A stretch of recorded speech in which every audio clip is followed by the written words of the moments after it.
be a Filipino, standing for accountability, standing for responsibility of securing our future. Kasi kapag wala tayong gagawin ngayon, wala nang bukas ang Pilipinas dahil ninanakaw nila. Walang bukas ang Pilipinas para sa atin, para sa mga anak nyo, at para sa mga anak ng anak nyo. Can you imagine? We're still paying the interest of utang coming from Marcos Sr. And here we are right now.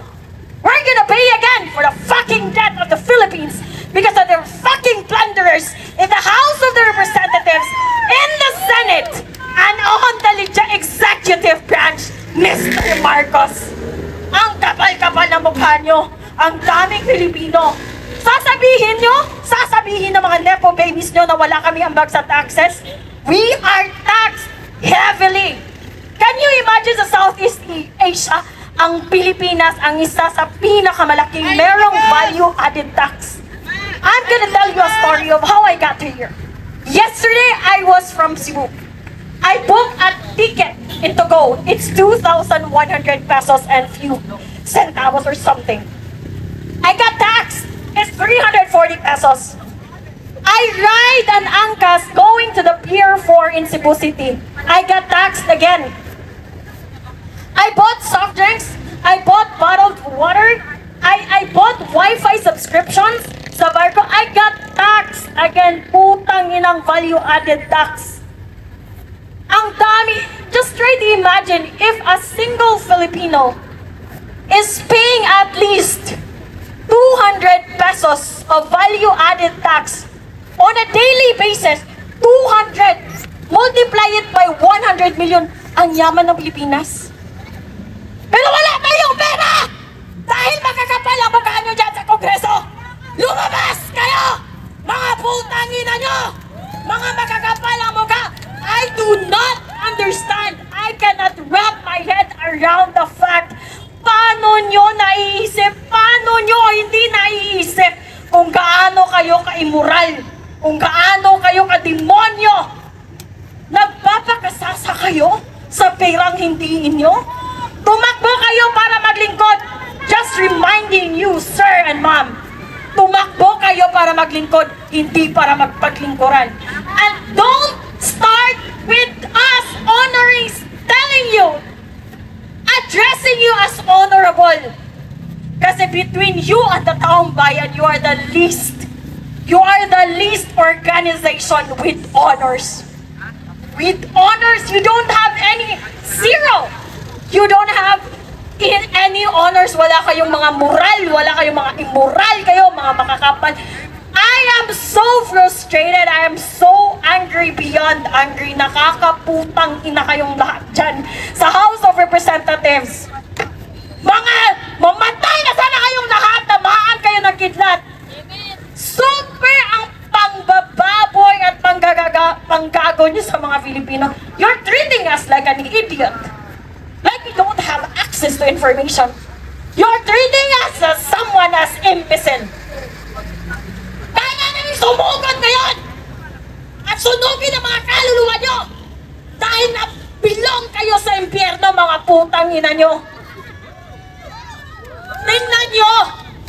Ito, mga drivers, mga minimum wage earners, sila ang nagpapakain sa'yo.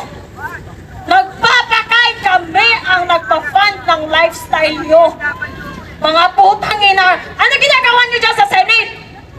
Ano ginagawa nyo dyan sa Congress? Are you just doing login and log out and that's it? No! We demand that you work. You work diligently, you work morally, and you work hard for the Filipino people, for you to earn our trust, because you just don't deserve our trust and respect. I don't think so it's gonna happen anytime today. Mga makakapal ang mukha nyo. At sa mga kababayan nating police and armed forces of the Philippines, sir, with all due respect, I know naiipit kayo. Naiipit kayo kasi ang chief of command nyo nakakabutang ina.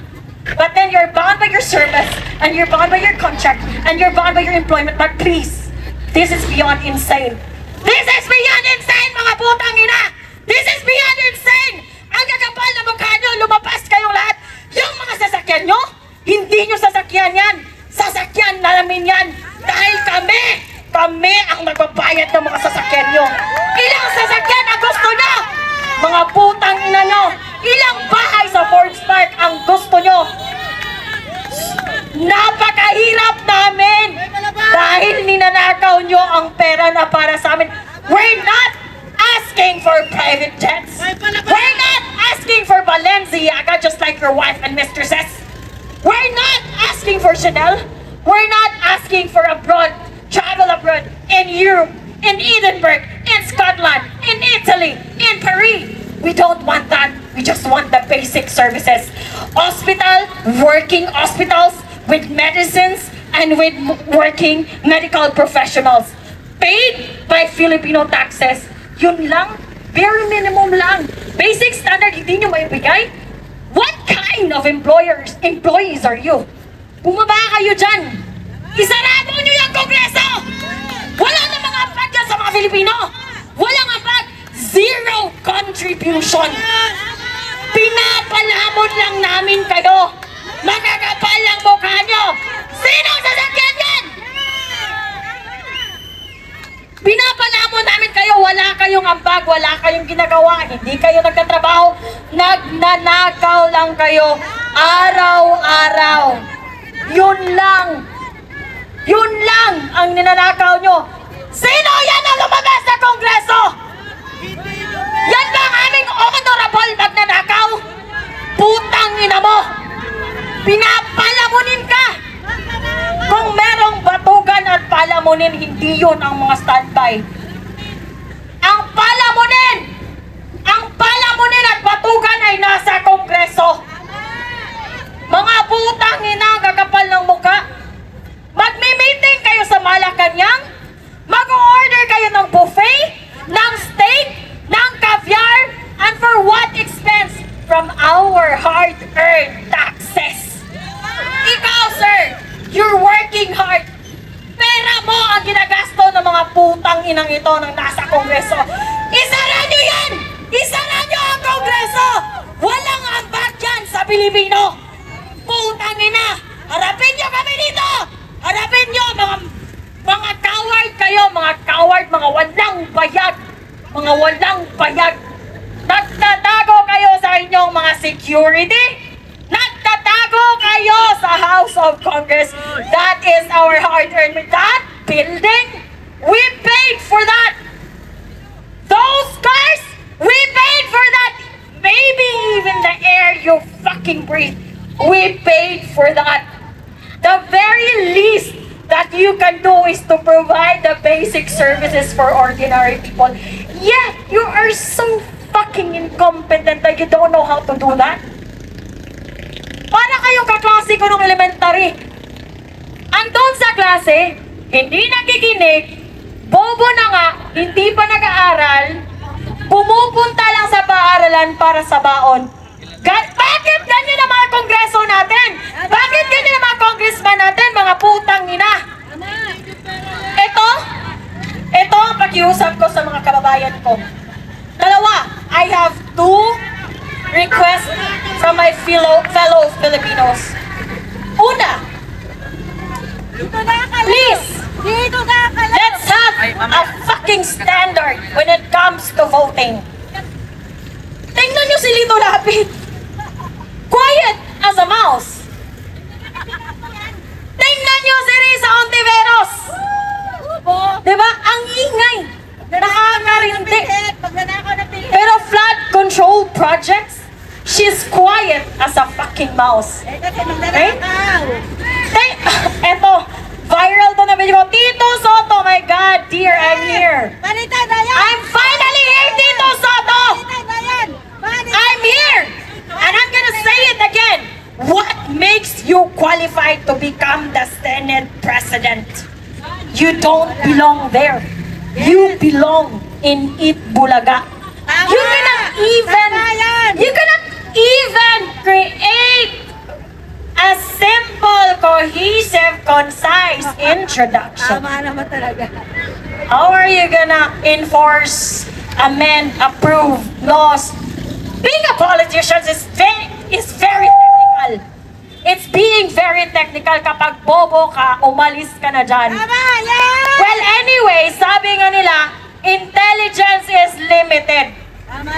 Stupidity is endless.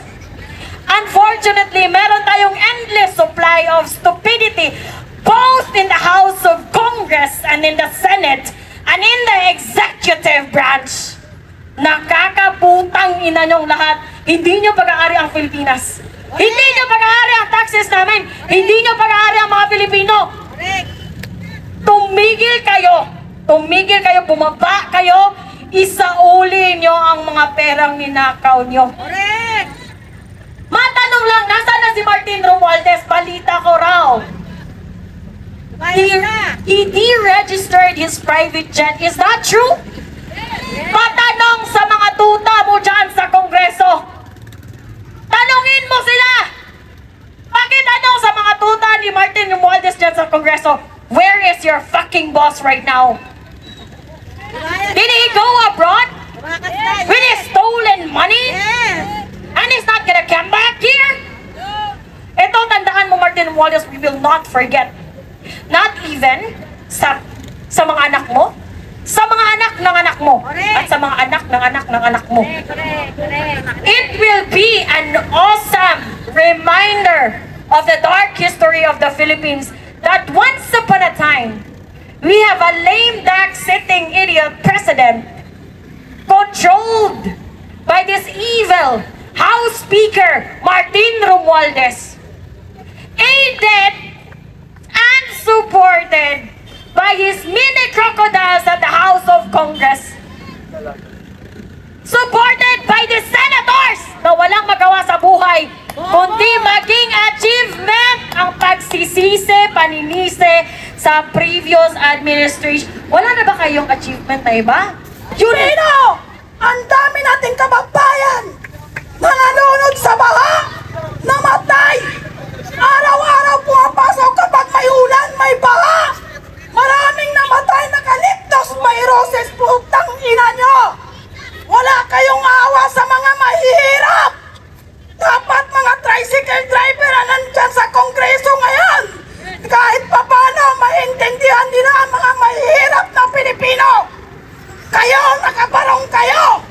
May mga pinag-aralan kayo pero wala kayong mga dangal! Tinindungisa ninyo ang Pilipinas, nakakahiya sa ibang bansa!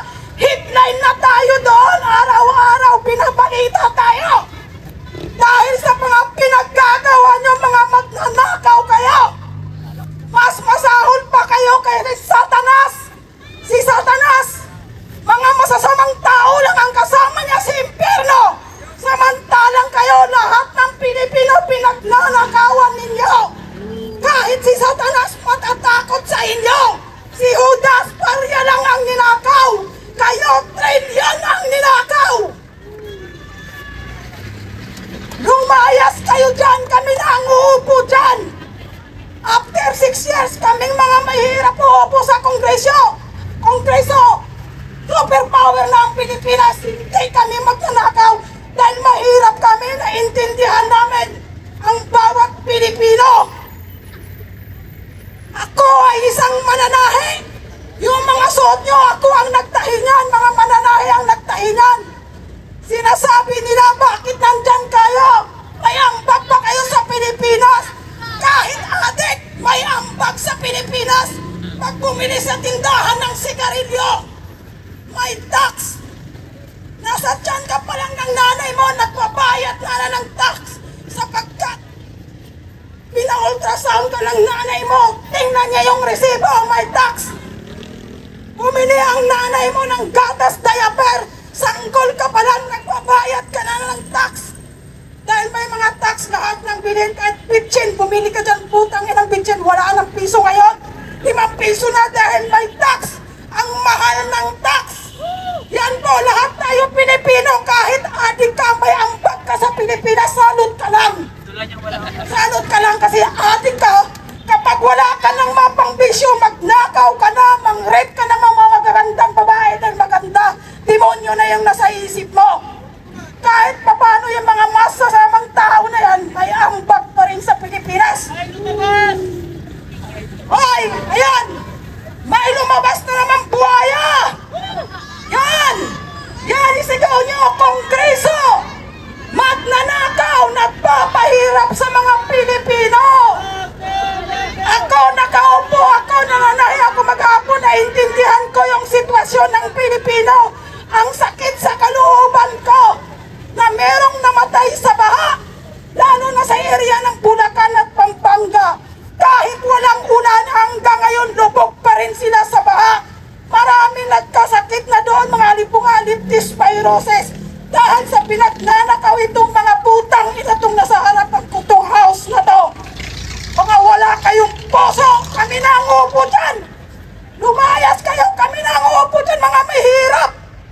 Hindi kami magnanakaw dahil naiintindihan namin ang bawat Pilipino. Walang kwenta yung mga pinag-aralan ninyo. Saan kayo galing nang nagkapagtapos sa pag-aaral nyo?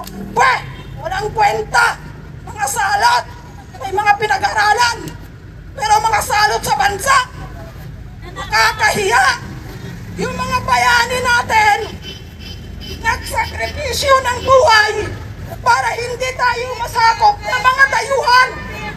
Itong mga putangin na tong house na to, mas masahol pa sila sa dayuhan dahil ang kalaban natin ay kapwa Pilipino ngayon. Yan ang katotohanan. Hindi tayo sinakop ng mga banyaga, pero triple ang sakit sa ating mga kalooban dahil ang nagpapahirap sa atin mga kapwa nating Pilipinong mga may mga pinag-aralan na mga mayayaman, mga walang dangal. Lumabas kayo dyan, kami na dyan. Hindi kayo naawa, tingnan nyo yung mga Diyos, may nalulunod, may namatay dahil sa pinaggagawa ninyo. Naka-Mercedes pa! Naka-Mercedes pa! Nakaka-high blood kayo! Sana ako'y nananalangin sa Diyos na sana hindi na kayo magising pagkising nyo! Mercedes pa! Mga buhaya yan! Ayan, may lumabas na naman mga buhaya! Naka-Mercedes pa! Bibitayin na yan! So, susunugin yan ng buhay! Hindi sapat yung makulong sila! Dapat sinusunog yan ng buhay para huwag nang tularan ng ibang susunod pang leader! Ganito pala! Kapag magnakaw tayo, sinusunog tayo ng taong bayan! Kaya huwag tularan para hindi na tularan. Dapat sinusunog yan ng buhay para uunlad tayo! Para wala na magnakaw sa atin, mga mahihirap! Para wala nang salot ng mga demonyo na ito! Mas matindi pa ang ginawa ninyo kay Machilan, mga sino itong mga banyaga na sumakot sa ating bansa. Mas matindi pa ang ginawa nyo dahil kapwa nyo Pilipino, pinapahirapan nyo!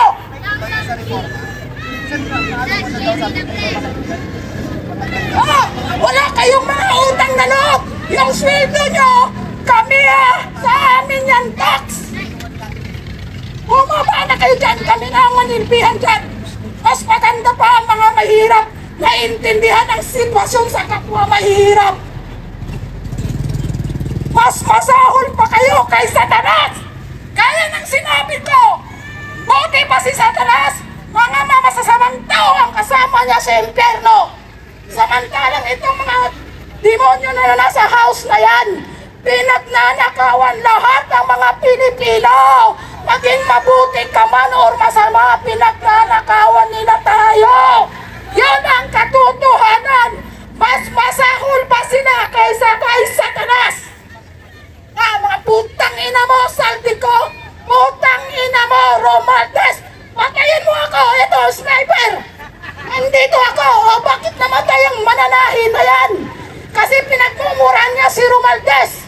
Kung kayo'y namatay, bakit namatay si Romaldes? Kasi magnanakaw, nakakahiya yun. Namatay kayo din, magnanakaw kayo. Kung mamamatay ako, alang-alang sa bayan yon. Alang sa pagmamahal ko sa kapwa kong Pilipino. Yun ang katotohanan, kaya hindi ako nananahi ngayon. Dito na ako natutulog. Kahapon pa ako dito, hindi na ako umuwi. Dahil mahal ko ang bansa natin. Yan po, salamat na high blood na ako eh.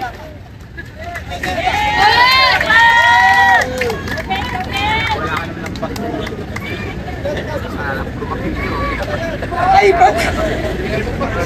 Ito nga, salin pusa kami. O, sino na gusto magsalita dyan? Yung di kayo pumasok sa trabaho nyo. Pagkakataon nyo na to. Pagmumurahin nyo yung mga putang inang yan. pumunta na kayo dito. Dapat yan, binibitay talaga para wag nang tularan. Kasi kung makulong lang, hindi sapat ang kulong. Yung bilyon, yung trilyon ang ninakaw nila, dapat sinusunog yan ng buhay. Yan, para uunlad ang ating bansa. Yan, tama kasi yung may senador dyan na kung sino ang banker nagnanakaw, dapat binibitay. Tama yan. Agree ako dyan. Sana masulong na yung batas na yan na magnakaw ka ng pera ng kaban na bayan, binibitay ka. Yan na si Mark! Go, Mark! Ayan na, ayan na! Yan, mga kababayan! Tama po yung pinagsasabi ng ating kapatid na galing sa Cebu at ang ating mananahi ay nagkakaisa na ngayon ang sambayan ng Pilipino upang sa gayon ay maitigil ang korupsyon sa ating bansa. Tama! Sa ating pagtitiis, ito na ang pangatlong araw natin. Natutulog tayo sa kalye. Kanina lamang po, bumaba na po sa posisyon ang pinakamalaking buhaya sa buong mundo na si Martin Romualdez. Nalulong! Lumipad po kanina ang kanyang sinasakyan na helicopter at inakot po ang mga brief ng putang inang congressman na House Speaker na bobo na si Martin Romualdez na bugok. Palabas na naman po ang mga sasakyan ng mga bobo, mga buhaya, mga buwisit, mga tarantado, mga hinayupak, mga hampas lupa. Ang gaganda ng mga kotse nila, galing yan lahat sa buwis ng taong bayan. Hindi sapat, Martin Romualdez, ang salitang resign. Dapat mapanagot ka. Hintayin mo lamang, Martin Romualdez. Oh, tingnan niyo mga kababayan. Hinaharangan pa ng mga pulis, mga traffic enforcer ang putang inang buhayang palabas, oh. Yan, gago yan.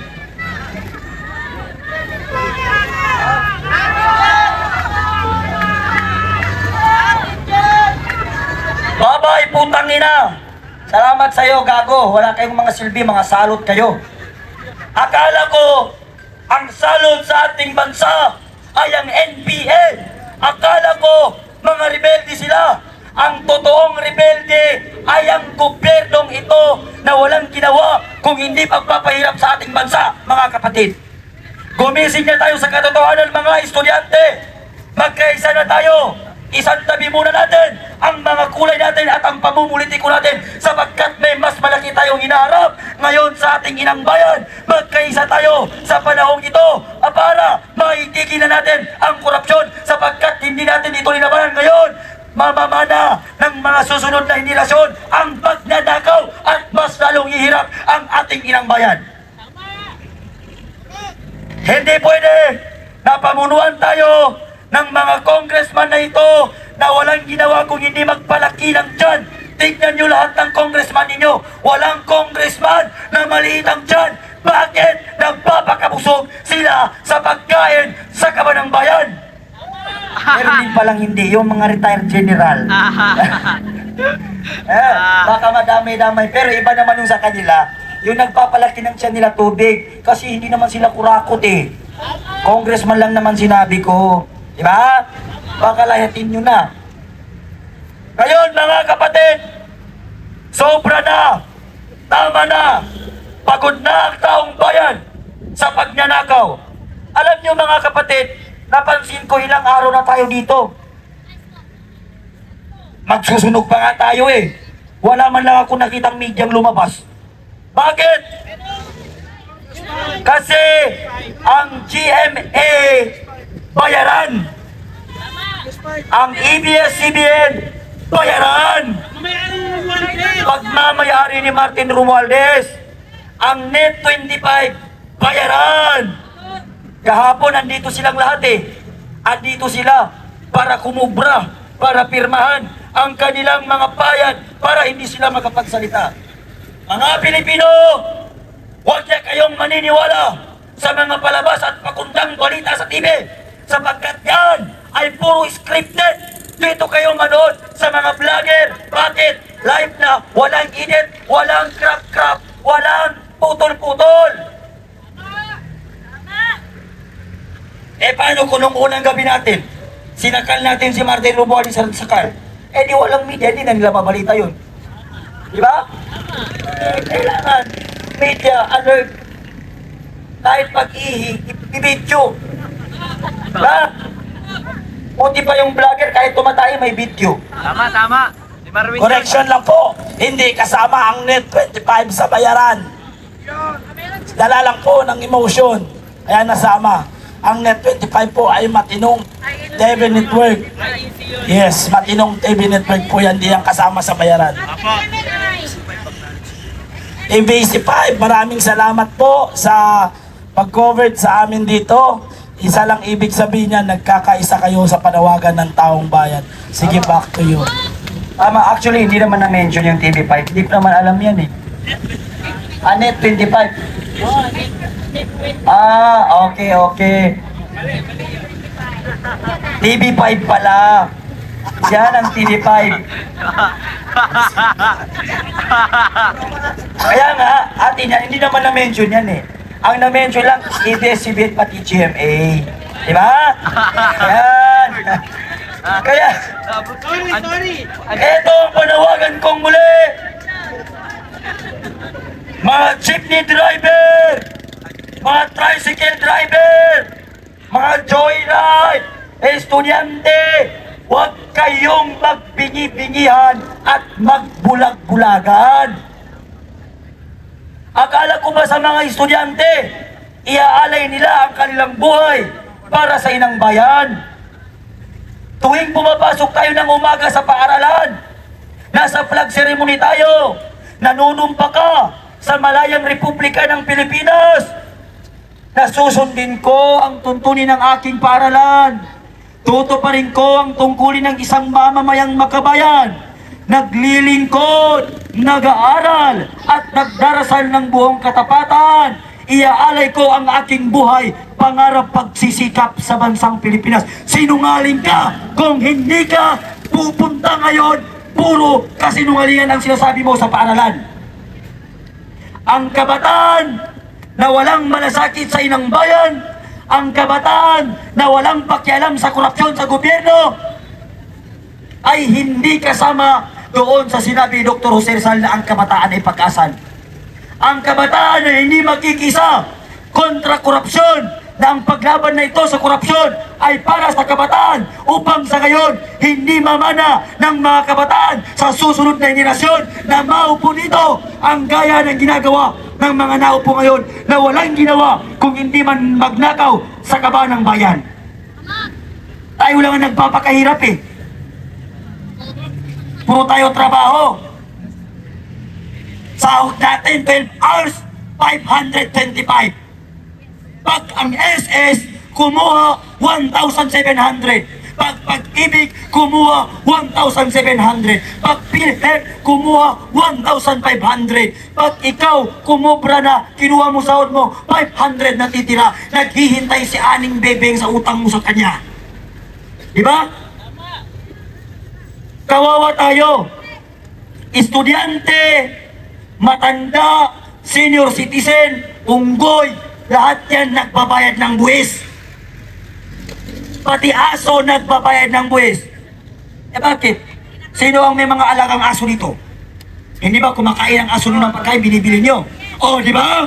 Ang pusa nyo, ang kalapati nyo, ang mga alaga nyong ibon. Lahat yan nagbabayad ng taxes para may pagkain tayo sa mga anak ng mga politikong palamunin, ng mga bobo, ng mga tanga, ng mga inutil, ng mga walang alam, hindi marunong mag-imbestiga, nagtuturuan lang sila, sila rin na naggakawan. House of Crocs, walang tiwala sa inyo ang taong bayan. Hindi naniniwala ang taong bayan sa imbestigasyon na ginagawa nyo. Bakit? Paano maniniwala ang taong bayan na may mapupuntahan ang imbestigasyon kung ang nag-iimbestiga ay sangkot sa naanumalya at nakawan sa gobyerno? Gaya ng sinabi ko, mga kababayan, ang komiting ito hindi ginawa para sa taong mahirap. Ang komiting yan ay ginawa para protektahan ang mga katulad nilang magnanakaw. Sila rin nagtuturuan eh. Hindi ba kayo nahihiya? Ang kakapal ng mukha ninyo, mga pulis! Akala ko ba iaalin niyo ang inyong buhay? Pangarap pagsisikap sa bansang Pilipinas. Sa tingin nyo, pag kayo ay namatay, diyan sa kinatatayuan ninyo, na pinoprotektahan nyo ang mga putang inang bobong politiko, akala nyo ba matatawag kayong isang bayani? Hindi, sapagkat ang pinagtatanggol mo at pinoprotektahan mo ay mga kurakot na politiko. Mga kapatid, magkaisa na tayo ngayon upang sugpuin ang korupsyon sa ating bansa.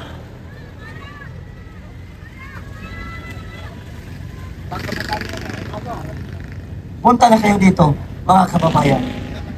Magkaisa na tayo at magtulungan. Tama?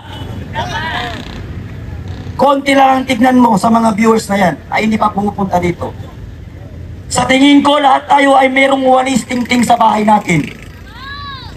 Sa tingin mo, pag ikaw ay nagwalis na ang hawak mo lang na walis ay 10 o 8, sa tingin mo ba kaya niya magtapo ng basura? Kaya ba niyang linisin ang mga basura? Hindi. Pero pag yan, walis na yan, ay itinali mo sa isang goma, kahit gaano karaming basura, kahit may lupa pa yan, kaya niyang linisin ang area mo at kaya niyang patalsikin at itapon lahat ng basura.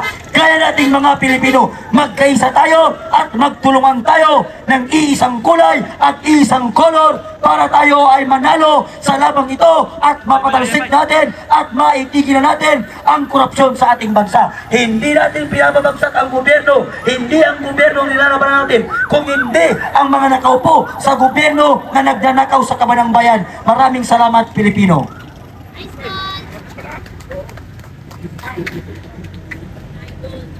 How? Mukhang paulit-ulit yung sasabihin ko ah. Ha? Paulit-ulit. Pero yung paulit-ulit na sasabihin ko, paulit-ulit rin tayong ninanakawan. Pumili ka sa dalawa. Yung paulit-ulit kong sinasabi o paulit-ulit tayong ninanakawan. Alin sa dalawa dyan? Ha? Paulit-ulit tayo magsalita para lahat ng Pilipino ay magising sa katotohanan na naubos ang kaban ng bayan. Ano po? Kanina, nabanggit nyo, yung TV5 nandito nag-cover. I'm sorry, ano? Uy, bakit umalis? Nandiyan pa yung sasakyan nila. Okay, ako, base sa akin na obserbahan, mga kaibigan, yung GMA7 and ABS-CBN. GMA7, ABS-CBN, may araw kayo sa akin. Tandaan nyo, yung mukha na ito, ABS-CBN, GMA7, tandaan nyo yung mukha ito. Ito ang makakaharap nyo. Kung ang taong bayan ay magagalit, ito ang makakaharap nyo. Ito ang makakaharap ng mga magnanakaw sa lipunan. Tandaan nyo yung mukha na ito. At ito ang makakalaban nyo, mga magnanakaw sa lipunan. At ang Partido Komunista, ito rin ang mukha ang hanapin nyo. Dalawa lang ang gusto ko mangyari sa Pilipinas para sa akin, ang komunista at saka korap sa Pilipinas. Yan lang ang gusto kong ayusin sa bansa dahil marami naman kami grupo na maggagawa sa kanya-kanyang puta. Sa kanilang layunin, basta ang layunin ko, mga kaibigan, korupsyon, komunista. Pero kanina sabi ng mga kahapon, sinabi ng aking mga kasama, magre-rebelde. Huwag tayo magrebelde, papunta sa NPA. Magrebelde tayo laban sa korupsyon. Magkaisa tayo, magbubuo tayo ng grupo. Rebelde, laban sa korupsyon. Hindi rebelde, laban para umakyat sa kabundukan. Pero wala na pala sa bundok. Wala na sa bundok ang NPA. Nandito, kahapon nga, di ba nandoon? O nandun kahapon sa mga pulis, yung mga NPA. Tandaan nyo mga kaibigan, hindi ko muna lalakasan boses ko para mas lalong klaro sa Pilipino. Tandaan nyo, pag ang Makabayan Black, National Democratic Front, NPA, mga kaibigan, pag sila nagprotesta at sila nagrally, ang hanap nila gulo. Gulo ang gusto nila. sa lahat ng kanilang protesta o rally. Bakit? Yan ang hindi nyo alam. Bakit hindi nyo alam? Ang gusto ng NPA, ang gusto ng makakaliwa, ang gusto ng makabayang black na nasa Kongreso, gusto nila magkagulo. Bakit? Bakit gusto nila magkagulo, mga kaibigan? Dahil naghahanap sila ng isyu, naghahanap sila ng sisihin. Walang ibang sisihin kung hindi ang gobyerno. Gobyerno ang una nilang sisihin. Sino ang nakaharap sa gobyerno? Ang kapulisan. Gusto nila ang kapulisan masira ang image sa taong bayan. Yun ang layunin ng Makabayang Black. Tingnan nyo ha, mga 3 days ago, may rally sa Batasan. Nagkaroon ng rally. Tingnan mo yung mga tao na yan, o yung mga pulis na yan. Nakaganon lang sila, nagpuprotekta sa atin, tinadyakan pa. Nag-init ang dugo ko. Kasi kung nandun ako, tinadyak nila ang pulis. Ako rin ang tatadyak sa kanila. Ano ang kasalanan ng pulis doon? Wala silang kasalanan. Ang kasalanan nila ay nagtatanggol sa mga magnanakaw. Pero wala silang magagawa because they are only following orders from higher quarters, from their national leadership na bayad rin ay... Wala akong sinabi. Nadulas lang ako. Nadulas. Sorry. Nadulas po ako. Sorry, nadulas po ako. Okay. Pero pakiusap ko lang, mga kababayan, pakiusap ko lang. Yung mga halaman dito, ang apakan nyo lang yung lupa. Yung halaman natin, yung halaman na pinaghirapan, dapat hindi masira. Kasi kalikasan yan. Pag may mga halaman, para bang mawalang problema natin pag nakatanaw tayo sa mga green. Kaya pakiusap ko, walang aapakan ng mga halaman. Bagkus, magtatanim pa tayo pagkatapos nito. Magtatanim tayo. At hindi tayo sagabal sa traffic. Mamaya na, hintuin natin traffic. Ay! Nagkamali ako. Kailangan ang daloy ng traffic is smooth. Huwag tayo magiging sagabal sa traffic. At huwag natin bigyan ng problema ang traffic enforcer, ang ating kapulisan, security guard! Nakalimutan ko, anong oras yun? 10:24. Security guard! Nag-announce ako, alas 10:24, nag-announce po ako na dapat naka-blatter sa inyo dyan na lahat ng magnanakaw, lahat ng mga lumalabas na sasakyan, pati nag-speaker Romualdez, dapat sinicheck up nyo. Walang exempted sa batas. Security guard, narinig nyo? Security guard, narinig nyo? Lahat ng lumalabas na kotse, in and out, i-check up nyo. Dahil yun ang inyong trabaho. Hindi yung trabaho nyo na mangharang ng tao. Hindi nyo trabaho yun. Ang trabaho nyo, kung ang mga kagamitan ng Congress, ang pera ng taong bayan na nakalagay sa mga sasakyan, lalo na kay Romualdez, harangin nyo! Kami na ang magpaparusa sa kanya.